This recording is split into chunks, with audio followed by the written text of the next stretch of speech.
जय हिंद दोस्तों, मैं रतनलाल आपका फौजी भाई आज फिर एक नए टॉपिक रनिंग को लेकर फिर से उपस्थित हुआ हूं। उम्मीद करता हूं आप सभी लोग स्वस्थ होंगे, मस्त होंगे। दोस्तों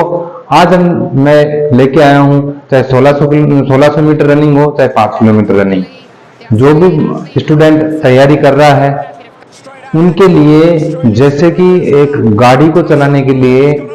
नॉर्मली इंजन ऑयल हो या पेट्रोल की रिक्वायरमेंट है, ठीक उसी हिसाब से हमको रनिंग को बेहतर इंक्रीज करने के लिए, एक अच्छा रिजल्ट पाने के लिए हमारे को चाहिए डाइट प्लान। आज उसी संबंध में एक वीडियो लेके आया हूं कि हम किस हिसाब से रनिंग को लेकर डाइट प्लान कर सकते हैं और कैसे हम बेहतर से बेहतर उसका रिजल्ट पा सकते हैं।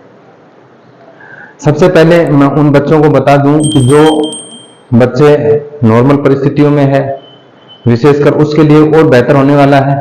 वीडियो, क्योंकि जो बच्चे एकेडमी में नहीं जा सकते, ज्यादा डाइट प्लान करने के लिए फाइनेंशियली समस्या से है, वो भी अगर इस वीडियो को ढंग से देखेंगे, उस चीज को फॉलो करेंगे तो 100% आप उसका रिजल्ट ले पाओगे और उसको आपको बेनिफिट होगा। मैं रनिंग को 1600 मीटर हो या 5 किलोमीटर रनिंग हम कैसे कर सकते हैं, उसके वीडियो और रनिंग से पहले जो वर्कआउट करते हैं, स्ट्रेचिंग वगैरह एक्सरसाइज, उसका वीडियो मैं ऑलरेडी अपलोड कर चुका हूं और 5 किलोमीटर रनिंग का ऑलरेडी हो चुका है। अब मैं आज बात करूंगा हम इसके साथ में डाइट प्लान कैसे वर्कआउट करें,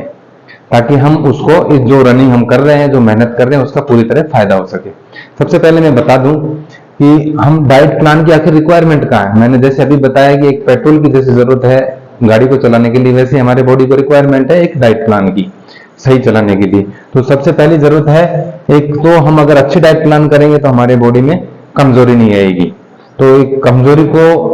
दूर रखने के लिए डाइट प्लान रिक्वायरमेंट है। दूसरी चीज है एक विटामिन वगैरह की जो कमी है, क्योंकि हम लगातार अगर मेहनत करते हैं तो जो शरीर में जो विटामिन हो, प्रोटीन हो या फिर कार्बोहाइड्रेट की समस्याएं आती है, उनकी कमी को पूर्ति करने के लिए हमारा डाइट प्लान रिक्वायरमेंट है। अगली बात करूं कि एक हमारे अंदर नॉर्मली मैं कहूं कि स्टेमिना जो बरकरार है, क्योंकि ये एक रनिंग ताकत का गेम नहीं है, ताकत के साथ साथ हमारे को एक स्टेमिना रिक्वायरमेंट है। तो इस स्टेमिना को बरकरार रखने के लिए भी एक डाइट प्लान बहुत जरूरी है, नहीं आपको धीरे धीरे कमजोरी आएगी और बजाय इंक्रीज के आपकी रनिंग धीरे धीरे, आप सोच रहे होंगे कंटिन्यू मेहनत कर रहे हैं, लेकिन उसका रिजल्ट क्या है, आप जो पहले दिन आप टाइम दे रहे हैं, उल्टा धीरे धीरे धीरे कम होने लग गया। उसके पीछे कारण क्या है? उसके पीछे यही है कि आपका जो शरीर में जो रिक्वायरमेंट है विटामिन, प्रोटीन या कार्बोहाइड्रेट की, वो पूर्ति नहीं हो पा रही और धीरे धीरे बॉडी उसको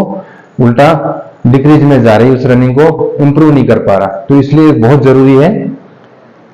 स्टेमिना बढ़ाएगा। अगली बात करूं जो पाचन क्षमता है, नॉर्मली अगर हम बेहतर डाइट प्लान करके अगर खाना खाएंगे या जो चीज हम प्लान करेंगे, अगर उस हिसाब से डाइट प्लान करेंगे तो हमारा जो पाचन क्षमता है वो बेहतर रहेगा और उतना ही बेहतर है हमारी रनिंग इंप्रूव होगा। और आगे बात करूं, अगर आप पूरी तरह स्वस्थ हैं,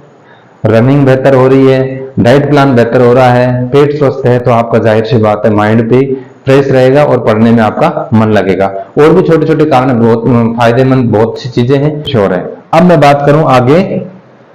डाइट प्लान। डाइट प्लान में मैं बताऊंगा प्रॉपर एक देसी नुस्खा प्लस टेक्निकल चीज दोनों शामिल करूंगा। उसमें भी बात करूंगा कि हम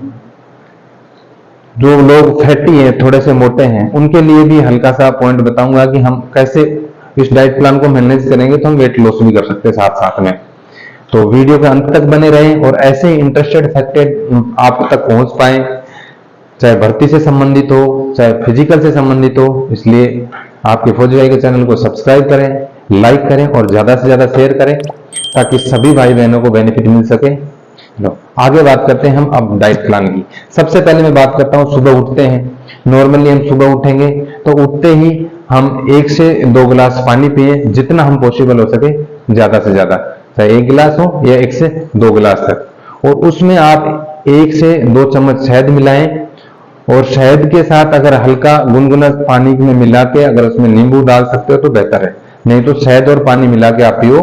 और उसके बाद फ्रेश वगैरह हो जाओ। अब फ्रेश होने से और आप रनिंग वर्कआउट करने तक जाते हो तो उसके बीच में आपको आधा घंटा 20 मिनट लग जाता है। इस आधा घंटा 20 मिनट के बाद में आपको एनर्जी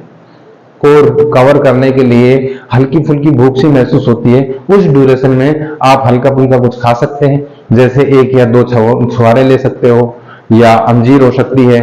या एक केला या सेब, जो आपकी इच्छा, भरपेट नहीं खाना, नॉर्मली जो आपके हल्की सी इच्छा हो उसके अकॉर्डिंग, वो आपको क्या है कि 100% वर्कआउट करने के लिए बेनिफिट दायक है और आपको कमजोरी महसूस नहीं होने देगा, आपको उल्टा एनर्जी देगा। तो भरपेट नहीं खा के नॉर्मल लेना है। अब मैं बात करूं, जैसे आप नॉर्मल वर्कआउट कर रहे हो और वर्कआउट करने के बाद में आप रनिंग वगैरह कर लेते हो, या ठीक रनिंग से पहले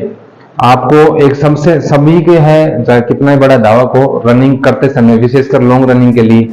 तो रनिंग करते समय आपको हल्का प्यास महसूस होता है या गले में सूखापन आ जाता है दौड़ते दौड़ते। तो आपको वो समस्या न आए, इसलिए आप या तो ग्लूकोज का पानी 2-3 घूंट ले सकते हो, या इलेक्ट्रोल का एक आता है पाउच आता है, उसको पानी में घोल के पी सकते हो। और अगर दोनों चीज नहीं है, आपके पास अवेलेबल नहीं है, तो सिंपली है, देसी नुस्खा अपनाओ आप, कि आधा नींबू लो, उसमें 1 बोतल में निचोड़ो, थोड़ा नमक डालो और हल्का 1 से 2 चम्मच उसमें चीनी डाल लो, और उसको मिलाओगे तो आपका वो ओरिजिनल ग्लूकोज का काम करता है। उसकी 2 से 3 घूंट ले लो और आप उसके पीने के बाद में 1-2 मिनट बाद आप रनिंग कर सकते हैं, आपको कोई दिक्कत नहीं होगी, आपका गला सूखा नहीं होगा, आपको प्यास की कमी नहीं होगी। अगर लंबी रनिंग कर रहे हो आप, तो नॉर्मली 5 किलोमीटर या 10 किलोमीटर, तो आप रनिंग करते करते भी बीच में 1 या 2 घूंट ले सकते हो, उसमें कोई दिक्कत नहीं है, इसी नींबू पानी को। और आप जैसे ही फिनिशिंग करते हो, नॉर्मल कूलिंग डाउन एक्सरसाइज करते हैं, कूलिंग डाउन एक्सरसाइज आप फुल स्ट्रेचिंग करते हैं और आप पूरी तरह रिलैक्स हो जाते हो, उस टाइम पे आप जो बचा हुआ 1 बोतल का पानी है, उस पानी को आप पूरी तरह पी लोगे, तो आपको जो प्यास है वो कवर हो जाएगी और आपके अंदर जो एनर्जी अभी इन्वेस्ट हुई है उसको आप बेहतर फील करोगे, और आपकी बॉडी के लिए भी वो बेहतर होगा, क्योंकि उसमें नींबू है, विटामिन सी की कमी को पूर्ति करेगा उसमें, और पानी है, वो पानी की जगह आपकी ऑक्सीजन और पानी की मात्रा को कवर करेगा। तो इसलिए वो बचा हुआ पानी नींबू का है और वो आपको पीना है। अब मैं बात करूं उसके बाद आपका, जैसे आप नॉर्मल रिलैक्सेशन हो गए हैं, एक्सरसाइज करके आ गए हैं, अब आपका रनिंग के बाद में है, आपके पास अगर बेहतर है, आप जैसे ही आप रनिंग करके आ गए आधा पौन घंटे बाद में, तो आप अगर हो सकता है तो प्रोटीन आपके पास अवेलेबल है तो ले लो, क्योंकि वो थोड़ा महंगा आता है। अगर वो नहीं है तो कोई जरूरी नहीं है, आप उसके वेज में दूसरा है कि आप शाम को जब सोते समय है, नॉर्मली चना है या मूंगफली है, मूंग की दाल है, या सोयाबीन है, बादाम है और किशमिश है, ये 4-5 चीजें हैं। ये सुनने में ज्यादा लग रहा है, लेकिन आप इनके थोड़े थोड़े करोगे तो बहुत ज्यादा हो जाएगा। आपको अभी शुरू में भी मैंने बताया था कि आपको मैनेज करना आसान है, क्योंकि आप एकेडमी जैसी जगह में जितने पैसे इन्वेस्ट करोगे, उससे अगर चौथे हिस्से में भी आप इनका पैसे इन्वेस्ट अपनी बॉडी पे करोगे, तो कहीं एकेडमी में जाने की जरूरत नहीं पड़ेगी। आप 100% आप वीडियो को फॉलो करो, आप इनकी एक्सरसाइज को फॉलो करो, आपको कंफर्म 100% आपको बेनिफिट मिलेगा, 100% आपको रिजल्ट मिलेगा और आप टाइम पे रनिंग कर पाओगे। अब मैं बात करूं कि ये जो सोयाबीन है, पिस्ता है, बादाम है, खजूर या अंजीर है, आप उनको शाम को भिगो के आप सुबह इनको नॉर्मल नाश्ते के टाइम पे खा सकते हो, और खा नहीं सकते हो, खाना है। प्लस हो सकता है तो एक थोड़ा गुड़ साथ में लो, ताकि वो आपके जो ब्लड वगैरह की रिकवर करेगा, और जो आपको कार्बोहाइड्रेट हुआ या प्रोटीन की मात्रा को रिकवर कराने में हेल्प करेगा। प्लस आपको आप पास अगर सेब है या केला है तो एक आधा वो साथ में खा सकते हो, और दाल सब्जी वो भी नाश्ते के टाइम पे ले सकते हैं। अब मैं बात करूं उसके बाद में, नॉर्मल नाश्ता हो जाता है नॉर्मल डाइट में। अब नॉर्मल आपका 8 से लेके 10 तक का रेस्ट का टाइम हो गया है, या 12 बजे तक का नॉर्मल आप रेस्ट करो, और रेस्ट के बाद में आपका हो गया लंच का टाइम।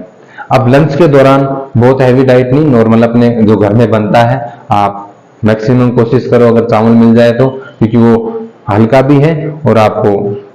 प्रोटीन वगैरह का रिकवर करता है। अगर चावल नहीं है तो सादा खाना खाओ, दाल सब्जी रोटी, और हो सकता है तो सलाद ज्यादा से ज्यादा। अब इसी चीज के दौरान मैं बता दूं कि जो एक टेक्निकल चीज की, जिस भाई को चर्बी से संबंधित समस्याएं हैं कि उसकी वजह से नहीं दौड़ पा रहा है, तो आप उसमें थोड़ा सा उल्टा कर सकते हो कि पहले आप सलाद खाओ, उसके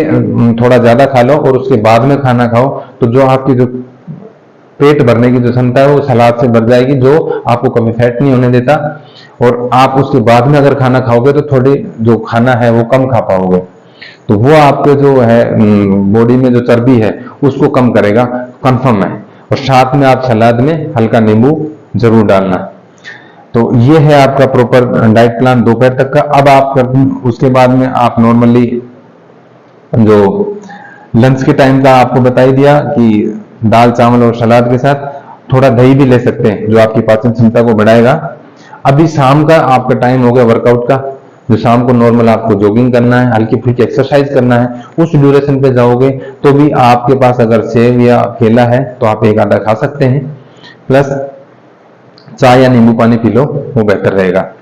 अब उसके बाद में करते हैं कि जैसे आप वर्कआउट करके आके नॉर्मल शाम को एक्सरसाइज, कूलिंग डाउन एक्सरसाइज जो भी है, उसके बाद में आप डिनर का टाइम हो गया। डिनर के टाइम पे आप सिंपल खाना खाओगे, दाल चावल दूध, और हो सकता है तो आप अश्वगंधा ले लो, अगर नहीं भी है तो कोई जरूरी नहीं है खास, लेकिन कम से कम आप दूध 1 गिलास और चावल और सादा दाल के साथ में खाना खाओ, प्लस हो सकता है तो सलाद जरूर ऐड कर लो। अब मैं बात करता हूं कि देसी नुस्खा, ये तो चीज बता दिया मैं टेक्निकल तरीके से कि ये तो होना ही चाहिए। अगर आप पूरी तरह से ये नहीं कर पा रहे तो बिल्कुल सिंपल चीज है, तो मैं बता दूं कि थोड़े से आप बादाम लाओ, काजू और किशमिश, मात्र 3 चीज लेके आना है। और छुआरे वगैरह ला सकते हो तो बेहतर है, नहीं तो 3 चीज पर्याप्त है। शाम को काजू, बादाम और जो काजू है, सॉरी बादाम और किशमिश है, उनको भिगो दो। और सुबह उठने के बाद में जब आप पूरा वर्कआउट करके आते हो तो काजू जो बगैर भीगे हुए हैं वो, बादाम भीगे हुए हैं और किशमिश, उन तीनों को या तो ग्राइंडर से मिक्स कर दो, या आप नॉर्मली अपने घर पे कर सकते हो, जो पत्थर से सिल पे घिस के, और उसको फिर आप दूध में डालो, दूध में डाल के उसको उबाल लो, नॉर्मल खिचड़ी की तरह हो जाता है, थोड़ा हल्का खीर टाइप का। और उसको हल्का वापस उतार के उबालने के बाद में गुनगुना करो, गुनगुना करके उसमें 1 से 2 चम्मच घी डालो, और फिर पूरी तरह गुनगुना कर लेने के बाद में उसमें मिक्स करने के बाद में आप नॉर्मल नाश्ते के टाइम पे उसको पी लो। आपको वो 100% भरपूर एनर्जी देगा और आपको कमजोरी नहीं आने देगा, आपकी वही रिकवरिंग करेगा जो आपको मैं अभी इतनी डाइट प्लान किया है, उसके बराबर नहीं तो उसके समतुल्य करेगा। तो वो उनके लिए है जो आप पूरी तरह मैनेज नहीं कर पा रहे डाइट प्लान, कम से कम इतना कर पाओगे। अब मैं बात करूं प्लस, अब इन सब चीजों के बीच में हमको ध्यान एक और चीज रखना है कि हमको क्या नहीं खाना चाहिए। डाइट प्लान में ये तो बता दिया, लेकिन इसके बीच में कुछ एक चीजें हैं जैसे कि हमको नहीं सेवन करना है, विशेषकर तेलीय चीजें हैं वो हमारे को नहीं खाना है, या चीज में करूं कोल्ड ड्रिंक्स वगैरह है, आइसक्रीम है और फास्ट फूड, इन चीजों से 100% कोशिश करो बचने की जब तक आप फिजिकल ट्रेनिंग कर रहे हो। और अब एक और है देसी इलाज में आपको बता दिया, वेट लॉस की मैं आपको बता दिया हूं कि आप जिस भाई के बहुत से बच्चे ऐसे होते हैं जो वेट की वजह से, कईयों का हैवी वेट होता है और इस वजह से रनिंग नहीं कर पा रहे। बाकी मैं आपको बहुत सी चीजें, टेक्निकल चीजें हैं वो बताऊंगा कि हम वेट लॉस कैसे कर सकते हैं, चर्बी, हमारे पेट दर्द क्यों होता है, सिन पेन की प्रॉब्लम हम कैसे सॉर्ट आउट कर सकते हैं, वो और आगे वीडियो में लेके आने वाला हूँ। रनिंग के बाद में हम एक्सरसाइज क्या क्या कर सकते हैं, कूलिंग डाउन एक्सरसाइज क्या होती है और हमारी फुल स्ट्रेचिंग एक्सरसाइज क्या होती है, ये सारे वीडियो बहुत जल्द आपके सामने वीडियो पे अवेलेबल हो जाएंगे। तो अब एक वेट लॉस के लिए बता दूं कि अभी थोड़ी देर पहले बताया था कि एक हम पहले सलाद का सेवन कर सकते हैं, थोड़ा पानी पी सकते हैं, उसके बाद खाना खाओगे